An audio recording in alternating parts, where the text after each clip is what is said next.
আধা ঘন্টার ভারী বর্ষণে দ্বিতীয় দিনের মতো আবারও পানিতে তলিয়ে গেছে চট্টগ্রাম মহানগরীর বিভিন্ন নিম্নাঞ্চল। তীব্র তাপদাহের মাঝে প্রকৃতি শীতল করে বৃষ্টি নামলেও ঘণ্টা পেরোতেই স্বস্তির বৃষ্টি রূপ নেয় ভোগান্তিতে। ভারী বৃষ্টিতে মহানগরীর প্রবর্তক মোড়, ওয়াসা মোড়, চকবাজার, বাকুলিয়া, কাপাসগোলা সহ বিভিন্ন নিচু এলাকায় পানি জমে সৃষ্টি হয় জলজট। চট্টগ্রাম থেকে শাহেদা পিয়ার রিপোর্টে বিস্তারিত। বর্ষা শুরুর আগেই মাত্র আধা ঘন্টার ভারী বৃষ্টিতে ডুবে গেছে চট্টগ্রাম মহানগরীর বিভিন্ন নিচু এলাকা। মঙ্গলবার সকাল থেকে গুড়ি গুড়ি বৃষ্টি হলেও দুপুর 12টার পর নামে ঝুম বৃষ্টি। একই সাথে শুরু হয় তুমুল বজ্রপাত।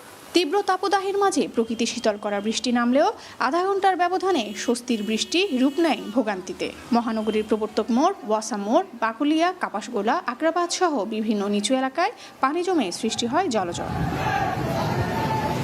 ব্যাপক বজ্রপাত ও বৃষ্টির কারণে রাস্তায় গণপরিবহন কমে যাওয়ায় দুর্ভোগ বাড়ে নগরবাসীর। নালাগুলো, ড্রেনগুলো পরিষ্কার করলে এত পানির চাপ রাস্তায় আসতো না। ড্রেন পরিষ্কার নেই দেখিয়ে পানির চাপ। আধা ঘন্টা বৃষ্টি হলে পানি উপরে উঠে যায়, মেল ফ্যাক্টরি ঢুকে যায় ভিতরে।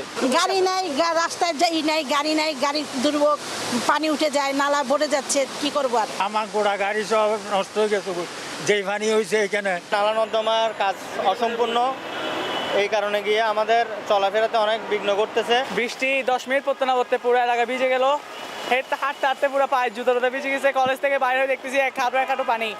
এদিকে বর্ষায় জলাবদ্ধতা কমাতে মহানগরীর 41টি ওয়ার্ডে চট্টগ্রাম সিটি কর্পোরেশন চালাচ্ছে খাল নালা পরিষ্কারের ক্রাশ প্রোগ্রাম। জলাবদ্ধতা কমানোর জন্য আমরা বদ্ধ করি, যার কারণে এইটাকে আমরা আজকে একটা ক্রাশ প্রোগ্রাম হিসেবে নিয়ে সারা চট্টগ্রাম শহরে আমরা প্রত্যেকটা নালা ক্লিন করার জন্য আমরা প্রত্যেকটা ওয়ার্ডে যাচ্ছি।